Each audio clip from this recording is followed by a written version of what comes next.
छोटे शेयर ऊंची छलांग, इसमें हम बात करेंगे दर्शकों के सवालों की। और दर्शक काफ़ी देर से क्यू में खड़े हुए हैं। अब आई विल रिक्वेस्ट कि आप अपने सवाल फटाफट भेजना शुरू करिए। आज हमारे साथ वैसे भी मानस सर हैं, तो काफ़ी जल्दी जल्दी आंसर मिलते हैं हमें। नरेश पामक जी का सवाल है, love you money 9। Thank you Naresh ji. Geojit financial sir ये पूछ रहे हैं, क्या होल्ड कर सकते हैं क्या? देखिए, होल्ड कर सकते हैं, लेकिन आपको एक स्टॉप लॉस जरूर लगाना है। वो स्टॉप लॉस का स्तर है 104 रुपए का। 104 के नीचे जाए तो आपको स्टॉक से निकलना पड़ेगा। ध्यान रखिए, स्टॉक करेक्ट हुआ है और 200 मूविंग एवरेज के आसपास कंसोलिडेशन दिखा रहा है। तो 104 के स्टॉप लॉस से बने रहिए। स्ट्रेंथ 114 रुपए के ऊपर ही देखने को मिलेगी। जी। एक हमारे दर्शक हैं सर, सफ़ायर फूड के बारे में पूछ रहे हैं। इन्होंने शेयर लिए हुए हैं, विश्वास साहिल जी हैं, 360 रुपये पर लिए हुए हैं, 1 महीने का व्यू है, क्या करें सर? मैं ढूंढने की पहले कोशिश कर लेता हूँ, मेरे को दिख नहीं रहा सर है। सफ़ायर के नाम से आता है, एनएससी कोड है SAPPHIRE।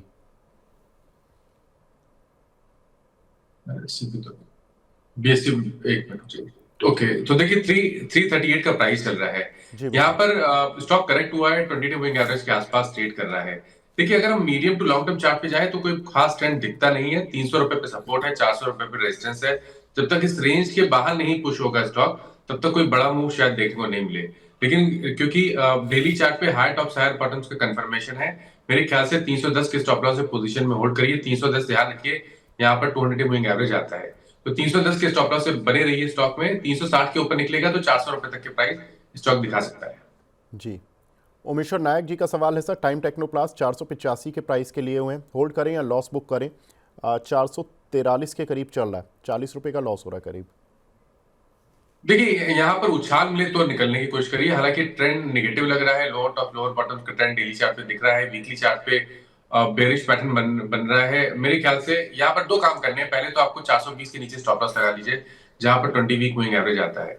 उसके पहले अगर कोई उछाल मिल जाए और 460 470 की रेंज में स्टॉक आए, तो वहां पर निकलने की कोशिश करनी है और फ्रेश खरीदारी 490 के ऊपर ही करनी है। जी।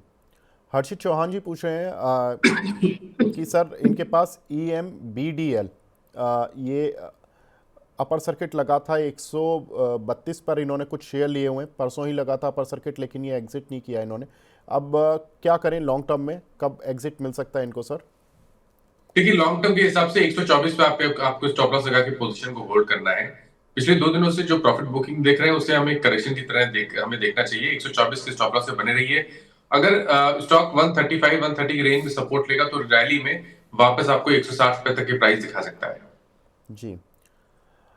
एक हमारी दर्शक हैं, रेगुलर व्यूअर हैं, मधु देदिया जी, ये पूछ रही हैं बायोकॉन और ग्रासिम में एंट्री लेवल क्या हो सकती है सर? बायोकॉन के जी। सर लगता है उत्तर भारत की सर्दी ने आपको भी परेशान किया हुआ है। जी, जी, बिल्कुल बिल्कुल। यहाँ पर ज्यादा ठंडक है तो थोड़ी थ्रोट इन्फेक्शन हो गया थोड़ा सा, जी तो सर बोलना बिल्कुल। संभव। सर आजकल चल ही रहा है ये। अ, जी जी। सर बायोकॉन और ग्रासिम, इनमें कुछ एंट्री लेवल बन सकते हैं क्या? देखिए, बायोकॉन में आप खरीदारी कर सकते हैं। स्टॉप लॉस आपको 350 के नीचे लगाना है और 420 के टारगेट सेट करने हैं बायोकॉन में। ग्रासिम में अभी नहीं, क्योंकि अगर आप देखें तो जितने भी सीमेंट काउंटर्स हैं वो पिछले 2-3 दिनों से वीकनेस दिखा रहे हैं। ग्रासिम ने एक सपोर्ट ब्रीच किया है, जिसके टारगेट 2250 के आसपास के आते हैं। तो यहाँ पर अभी खरीदारी नहीं करनी है। कोई करेक्शन मिले, 2250 के आसपास सपोर्ट मिले, तभी खरीदारी करें। हालांकि बायोकॉन में डेफिनेटली आप खरीदारी कर सकते हैं। स्टॉप लॉस का ध्यान रखिएगा। जी। एक हमारे दर्शक हैं राजन पांडे जी, वो बोल रहे हैं गुड मॉर्निंग सर, पोर्टफोलियो तो अच्छा नहीं चल रहा, लेकिन आपको सुन के दिल दिमाग गुड हो जाता है। Thank you Pandey ji. उम्मीद करते हैं आपका पोर्टफोलियो भी जल्दी ठीक हो और हम सब दोबारा से हंसें मुस्कुराएं। और आप लोग सब टारगेट पूछें कि अगला टारगेट क्या होना चाहिए। आजकल तो हमें स्टॉप लॉस बताना पड़ता है। आगे बढ़ते हैं। आरती गुप्ता जी पूछ रही हैं VST लिमिटेड, सर इन्होंने 348 रुपये के लिए हुए हैं, क्या करना चाहिए इनको?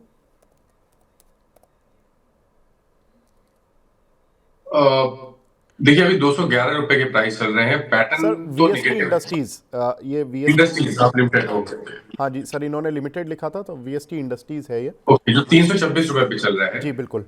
तो देखिए, यहाँ पर अभी तक का ट्रेंड तो नेगेटिव लगता है। स्टॉक 200 मूविंग एवरेज के ऊपर सस्टेन नहीं हो पा रहा है। लोअर टॉप लोअर बॉटम बन रहे हैं। ध्यान रखना है कि 319 का लेवल ब्रेक होगा तो गिरावट बढ़ेगी। उसके नीचे स्टॉप लॉस लगा के रखिए। 360 के ऊपर ही फ्रेश खरीदारी करें, या तो यहाँ पर स्ट्रेंथ 360 के ऊपर ही देखने को मिलेगी। जी। इस बीच हमारे साथ एक दर्शक भी जुड़े हैं फोन लाइन पर लुधियाना से, Mohit ji. Mohit ji, good morning sir, पूछिए अपना सवाल। हाँ जी, गुड मॉर्निंग जी। मेरे पास एनएमडीसी के 1500 स्टॉक्स हैं, 45 रुपीज 37 पैसा पे, तो मैं 2 साल के लिए होल्ड कर सकता हूँ। ओके, तो आपको तो अभी प्रॉफिट मिल रहा है खैर, लेकिन पूछ लेते हैं। मानस सर, एनएमडीसी होल्ड कर सकते हैं क्या? 1500 शेयर हैं 45 रुपए के भाव के। देखिए, डिसअपॉइंट किया स्टॉक ने। अगर आप देखिए तो 100 day moving average, 100 week moving average के आसपास सपोर्ट लेने की कोशिश जरूर कर रहा है, लेकिन पैटर्न नेगेटिव है। तो आपको दो काम करने हैं। पहले तो 62 रुपीज पे स्टॉप लॉस लगा कर चलना है।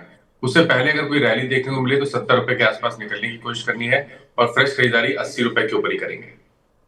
ठीक है, आगे बढ़ते हैं।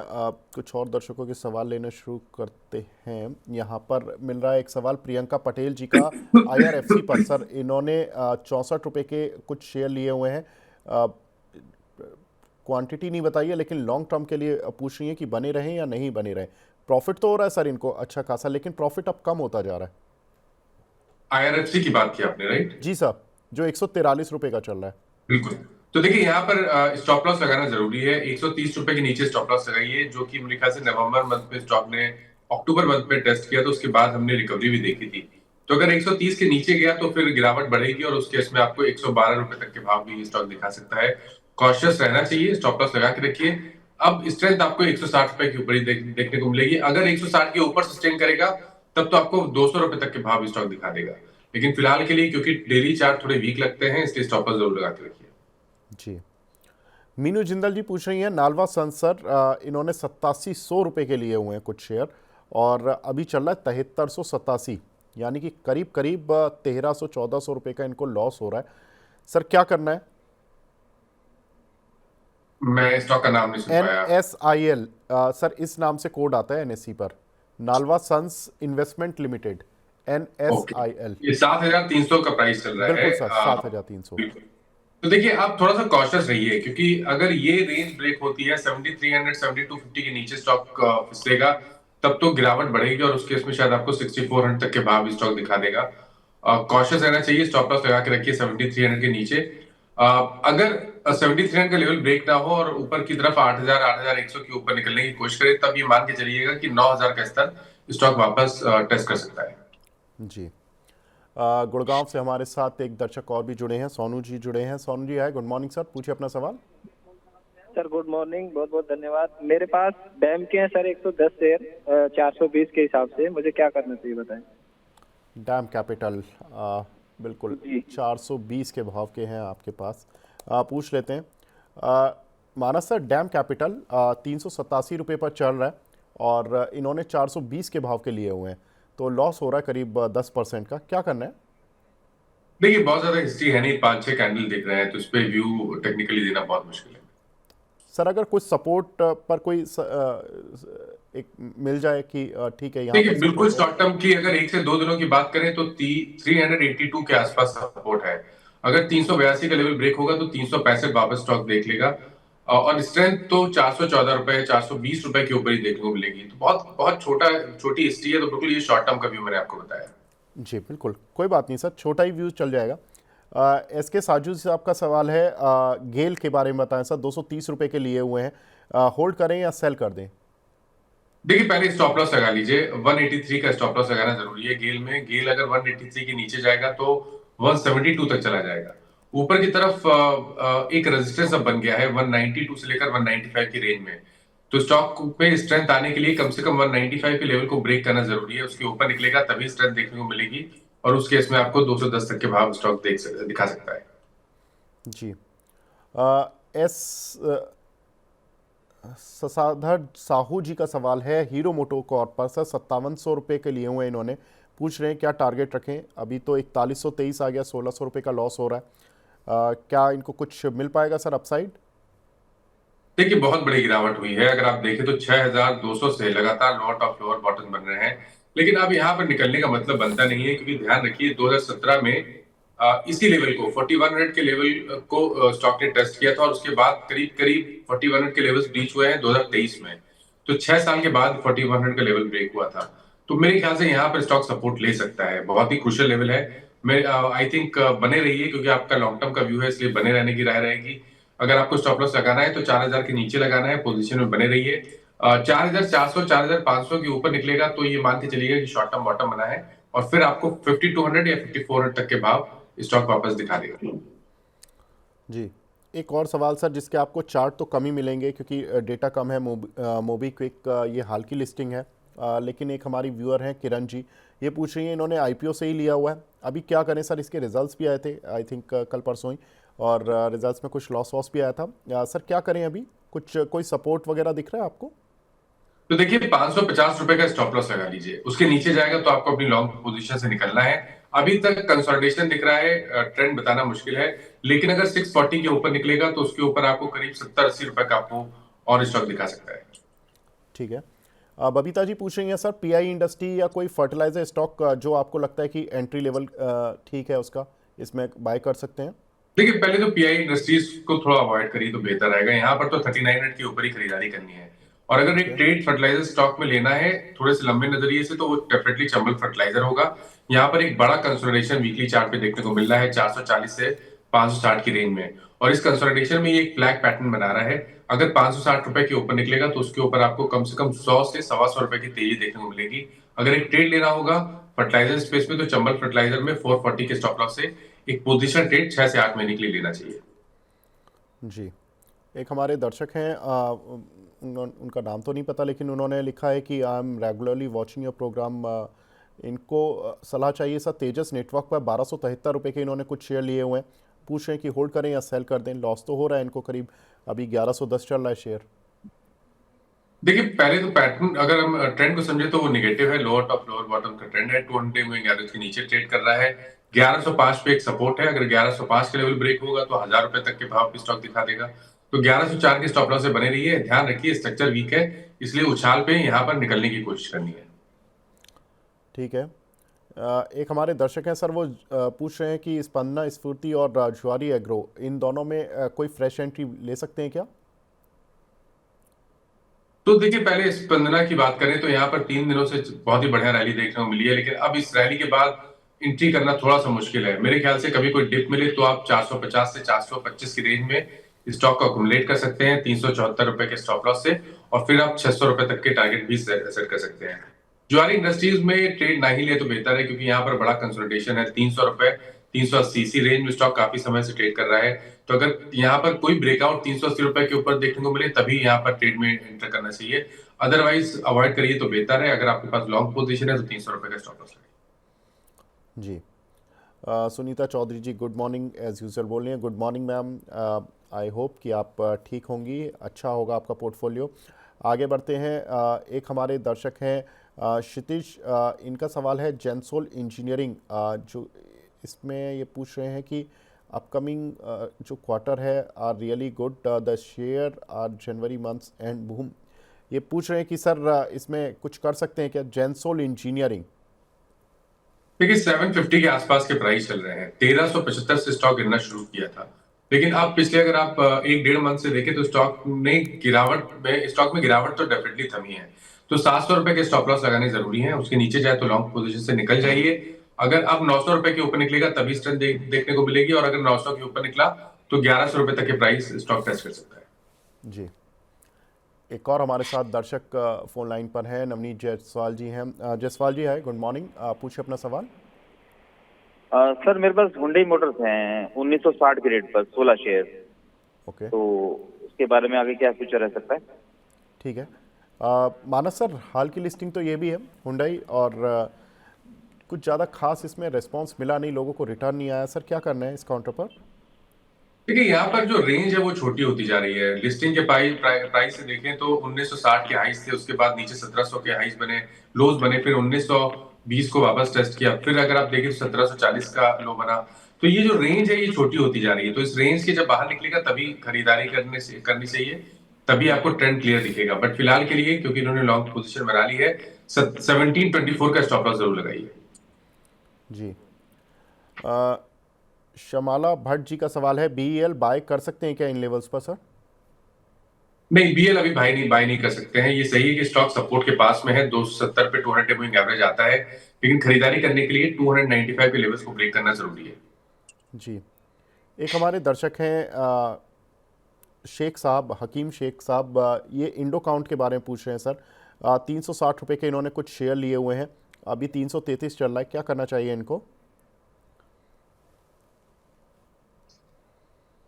दो काउंट जी सर, ICIL के नाम से आता है, Indo count industries limited, ICIL, NSE three code. Thirty four के जी जी 334 के प्राइस चल रहे हैं। कंसोलिडेशन है, लेकिन ये कंसोलिडेशन 20-डे मूविंग एवरेज के नीचे ट्रेड हो रहा है, इसलिए थोड़ा कॉशियस रहिए। स्टॉप लॉस 304 रुपए का आपको लगाना जरूरी है। 360 के ऊपर निकलेगा तभी स्ट्रेंथ देखने को मिलेगी, और उस केस में 410 तक के भाव स्टॉक दिखा सकता है। बट फिलहाल के लिए कंसोलिडेशन है, तो 304 रुपए के स्टॉप लॉस से बने रहिए स्टॉक में। जी, एक हमारे दर्शक हैं रवि रंजन कुमार, LNT में पूछ रहे हैं सर, एंट्री ले सकते हैं क्या? एंट्री ले सकते हैं, लेकिन वो शॉर्ट साइड पे एंट्री होगी, लॉन्ग साइड पे नहीं होगी, क्योंकि फ्रेश ब्रेकडाउन देखने को मिला है। 200-डे मूविंग एवरेज के नीचे ट्रेड हो रहा है। डिस्क्लोजर है कि ये सेल का रिकमेंडेशन हमने अपने क्लाइंट्स को भी दिया हुआ है। तो ध्यान रखिए, यहाँ पर स्ट्रक्चर वीक है, शायद 3400 तक के भाव भी स्टॉक दिखा सकता है नीचे के साइड पे। अभी खरीदारी ना करें, खरीदारी या तो 3650 के ऊपर करें, और या तो 3400 और 3375 की रेंज में अगर स्टॉक सपोर्ट ले, वहां पर कोई रिवर्सल पैटर्न बने, तभी खरीदारी करें। ठीक है। संत राज यादव जी पूछ रहे हैं कि सर, आपका डेली व्यूअर हूँ मनी 9 का, thank you sir. Manas sir से सवाल है, KCP शुगर 54 रुपये के लिए हुए हैं सर, इस पर बता दीजिए क्या करें, क्या व्यू है आपका?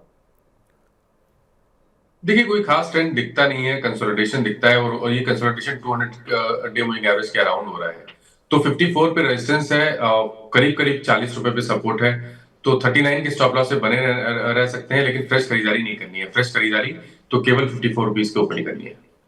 ठीक है।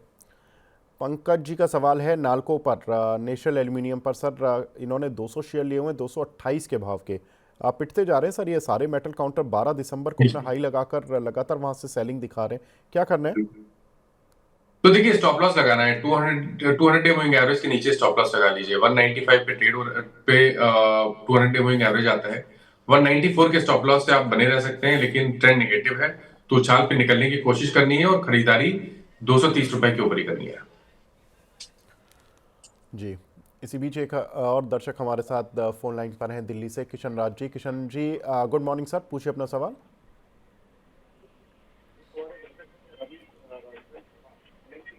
किशन जी, आपको मेरी आवाज़ आ रही है सर? Good morning.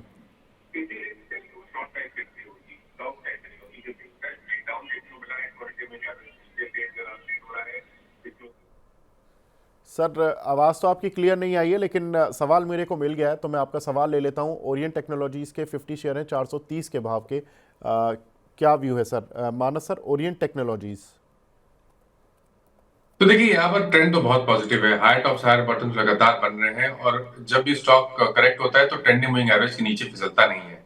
शायद करेक्शन थोड़ा सा डीप और देखने को मिले, 550 540 की रेंज में आए, लेकिन अगर आपके पास ये इस पोजीशन थोड़ा सा लॉन्ग टर्म के लिए तो बने रहिए। मीडियम टर्म का आउटलुक है ये, 474 के स्टॉप लॉस से पोजीशन में बने रहना चाहिए। ऊपर की तरफ 710 तक के टारगेट्स पॉसिबल है।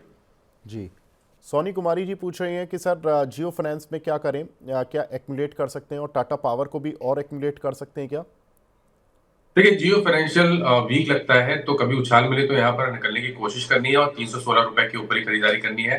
टाटा पावर के भी पैटर्न नेगेटिव है, शायद ये आपको अब 340 तक भी फिसलता हुआ दिखे, तो यहाँ पर भी कभी कोई उछाल मिले तो अपनी लॉन्ग पोजीशन से निकल जाए, और फ्रेश खरीदारी 410 रुपए के ऊपर करें। जी, धर्मेंद्र जी बोल रहे हैं कि सर, मेरा सवाल तो ले लीजिए सर, क्वेश्चन तो लिखिए। आपने बस यही लिखा है कि आप मेरा सवाल नहीं ले रहे। श्रुति प्रसाद जी पूछ रही हैं कि TCS के रिजल्ट कितने बजे तक आएगा? मैम, जनरली ट्रेंड तो यही है कि मार्केट क्लोज होने के बाद ही आता है, करीब 3:30-4 बजे के आसपास उसके रिजल्ट्स आएंगे। हम भी वेट करेंगे कि जैसे भी कोई रिजल्ट्स आता है तो आपको अपडेट देंगे, लेकिन जनरली ट्रेंड मार्केट क्लोज होने के बाद ही है। अर्चना सिंह जी का सवाल है, गो डिजिट इंश्योरेंस सर कितना गिरेगा? कितना गिरेगा गो डिजिट? तो देखिए, गिरने के चांसेस ज्यादा लगते हैं, क्योंकि यहाँ पर एक बहुत ही इंपॉर्टेंट सपोर्ट था। बहुत ज्यादा हिस्ट्री नहीं है, लेकिन मीडियम टर्म चार्ट पे 310 के आसपास सपोर्ट था, जिसको स्टॉक ने ब्रीच किया है। अब अगर हमें नीचे के टारगेट सेट करने होंगे तो वो 370 से 360 की रेंज में आते हैं। कभी कोई उछाल मिले तो लॉन्ग पोजीशन से निकल जाए। खरीदारी करने के लिए तो 340 रुपए के ऊपर स्टॉक निकले तभी खरीदारी करें। ठीक है। जितेश जी का सवाल है सर, GSFC, इनके पास 271 रुपये के कुछ शेयर पड़े हुए हैं, क्या करना चाहिए इनको? तो देखिए स्टॉप लॉस लगाना पड़ेगा आपको, क्योंकि मेरे ख्याल से 2024 में करीब 4 बार स्टॉक ने 180-85 के आसपास सपोर्ट लिया है। तो 180 के स्टॉप लॉस से पोजीशन में बने रह सकते हैं। हालांकि स्ट्रेंथ 235 रुपए के ऊपर ही देखने को मिलेगी आपको। जी। एक काउंटर है सर जीएनए एक्सेल, इस पे भी इनका सवाल है, कल इसके रिजल्ट्स भी आ रहे हैं इनफैक्ट, तो इस काउंटर पे क्या करें? 487 रुपए के लिए हुए हैं इन्होंने, लेकिन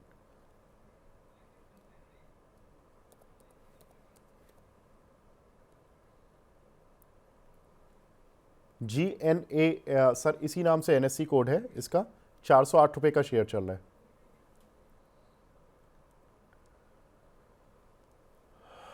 लगता है मानस सर से संपर्क चला गया फिलहाल के लिए। एक बार मार्केट की स्थिति पर नज़र डाल लेते हैं। मानस सर आ गए हैं दोबारा हमारे साथ। Manas sir GNA Axles sir, GNA के नाम से आता है। जी बिल्कुल। तो देखिए यहाँ पर भी कंसोलिडेशन है, और कंसोलिडेशन 200 डे मूविंग एवरेज के आसपास हो रहा है। 390 का स्टॉप लॉस लगाना है, और ब्रेकआउट के लिए 450 का इंतजार करना है। उसके ऊपर निकला तो आपको शायद 540 के प्राइस भी स्टॉक दिखा सकता है। जी। दीपेश पान जी पूछ रहे हैं सर एसबीआई के बारे में बता दीजिए, क्या व्यू है आपका? देखिए बड़ा डिसअपॉइंट किया स्टेट बैंक ऑफ इंडिया ने, क्योंकि यहाँ पर अगर आप देखें तो 880 से लगातार लोअर टॉप लोअर बॉटम बन रहे हैं, कभी भी कोई मीनिंगफुल रिकवरी देखने को नहीं मिली। और आज के जो इंट्राडे मॉर्निंग में जो लोज बने हैं उसको देख के थोड़ा सा डर लगता है। शायद गिरावट यहाँ पर बढ़ने के चांसेस ज्यादा लगते हैं। हो सकता है आपको 730 720 के भाव स्टॉक दिखा दे, तो कॉशियस रहना है। 800 रुपए के ऊपर खरीदारी करनी है, और अगर आपने लॉन्ग पोजीशन बनाई है तो 754 का स्टॉप लॉस जरूर लगा लीजिए। जी। धर्मेंद्र जी का सवाल है सर एडीएफ फूड, फाइनली इन्होंने सवाल पूछ लिया। धर्मेंद्र जी अब आपका सवाल ले लिया, शिकायत दूर हो जाएगी आई थिंक आपकी। इनके पास सर 100 शेयर हैं 350 रुपए के, ये 6 महीने का व्यू लेकर चल रहे हैं सर, क्या करना है?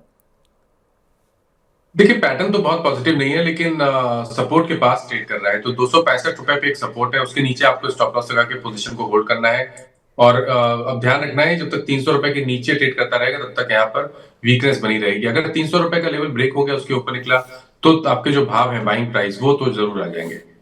जी। मानस सर आपकी रडार पर कोई शेयर है बाय सेल साइड पर? देखिए मेरा व्यू थोड़ा सा निगेटिव है, तो 2 सेल रिकमेंडेशन है। पहला तो इंडियन होटल्स पे बिकवाली करने की राय रहेगी, जहां पर लोअर टॉप लोअर बॉटम्स लगातार बन रहे हैं।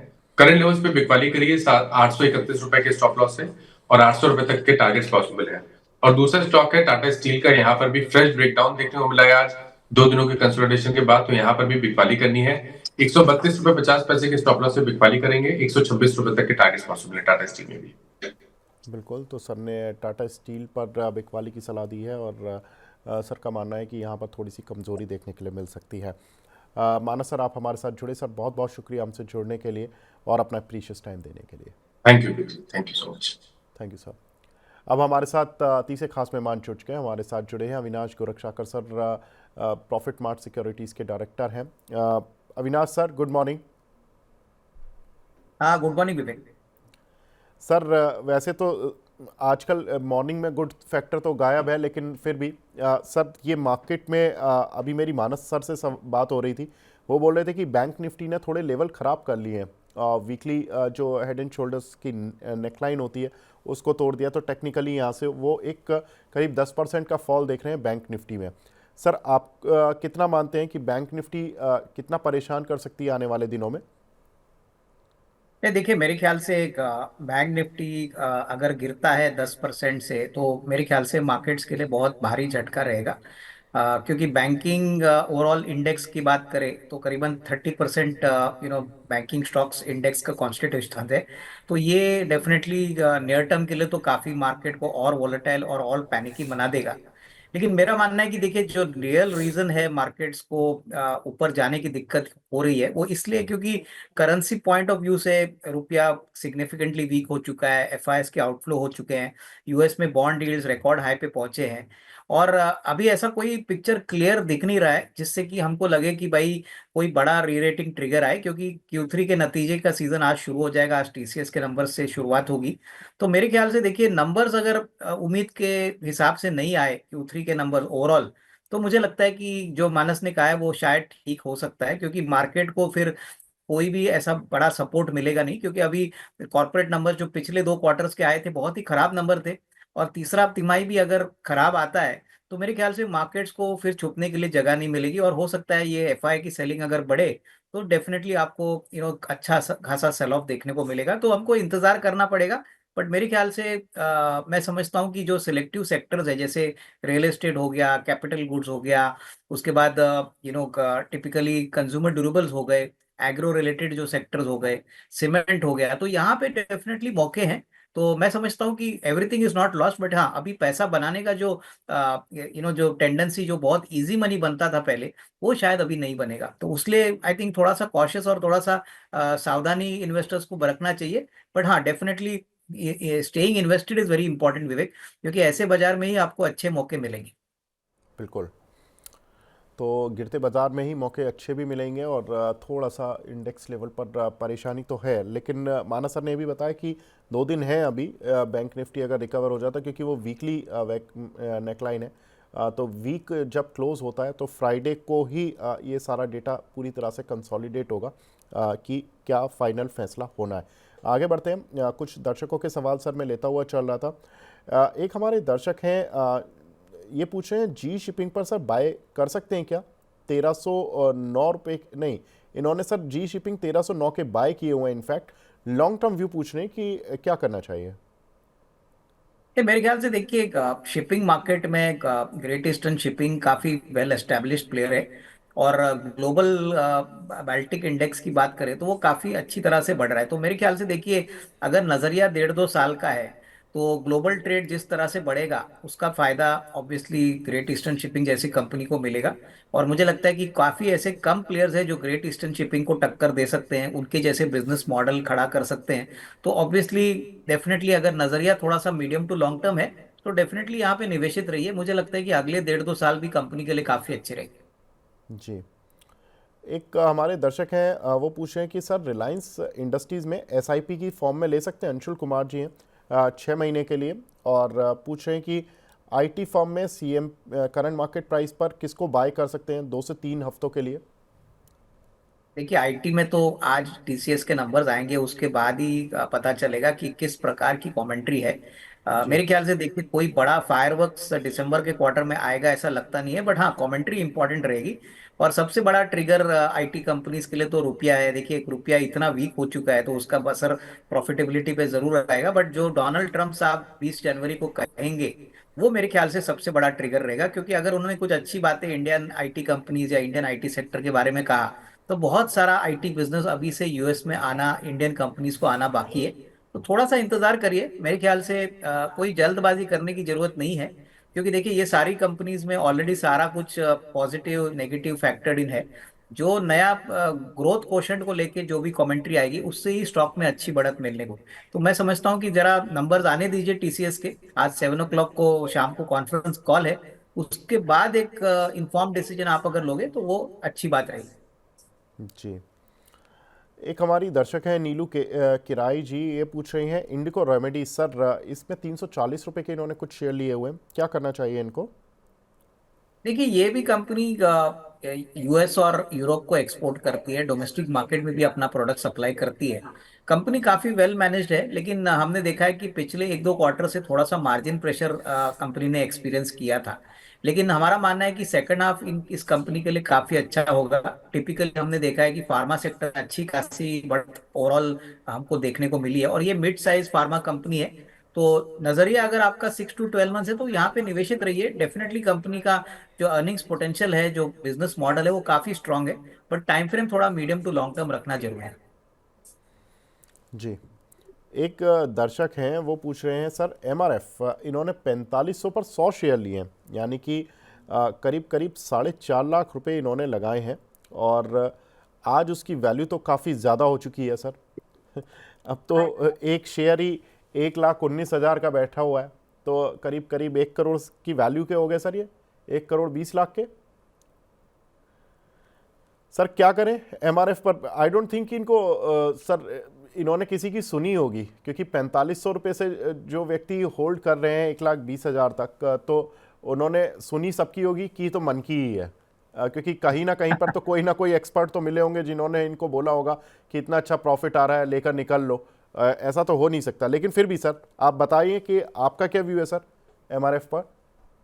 देखिए मेरे ख्याल से एमआरएफ एक ऐसा शेयर है जो काफी लोगों ने जिन्होंने भी होल्ड किया है बहुत मोटा पैसा बनाया है। लेकिन देखिए हर शेयर का एक लाइफ स्पैन होता है और मुझे लगता है कि देखिए 1,19,000 रुपया तो शेयर बन चुका है। लेकिन जब तक वो वही कैपिटल कहीं और डिप्लॉय नहीं करते तब तक इंक्रीमेंटल अपसाइड लिमिटेड रहेगी, क्योंकि देखिए 1 लाख का शेयर वापस 2 साल में डबल होगा नहीं होगा ये कहना मुश्किल है। पर जब बेस कोई भी शेयर का बढ़ता है विवेक, तब आप भी जानते हो कि उसका इंक्रीमेंटल अपसाइड लिमिटेड होता है।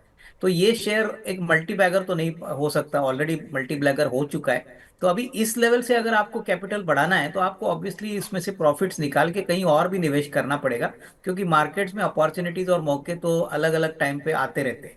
तो मैं यही कहूंगा कि थोड़ा सा तो मुनाफा वसूल कर लीजिए। 1 करोड़ के ऊपर का पोर्टफोलियो का वैल्यू हो चुका है, तो वो पैसा अगर आप मोनेटाइज नहीं करोगे तो फिर आप आगे आने वाले जो दूसरे अपॉर्चुनिटीज है उसको शायद मिस करोगे। बिल्कुल। 1,19,00,000 की वैल्यू बन चुकी है, 4.5 लाख रुपए लगाकर। ईयर तो रहे होंगे, करीब 10-15 साल तो रहे होंगे आराम से।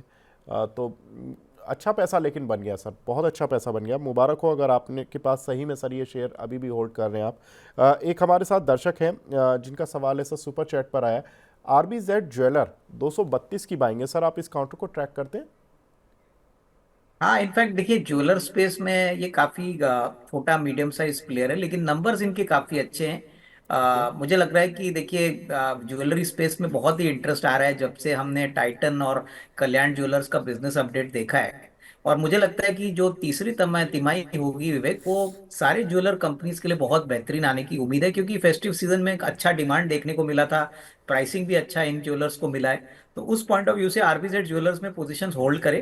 देखिए लंबी अवधि के लिए मुझे लगता है कि जो कंपनीज ज्यादा चर्चा में नहीं है, जहां पे इन्वेस्टर पार्टिसिपेशन लिमिटेड है, वहां पे रिस्क आई मीन थोड़ा सा डेफिनेटली ज्यादा होगा, लेकिन अल्फा बनाने की अपॉर्चुनिटी काफी बड़ी रहेगी। तो आरबीजेड डेफिनेटली एक अच्छा विकल्प है अगर नजरिया थोड़ा सा medium to long term. Ji.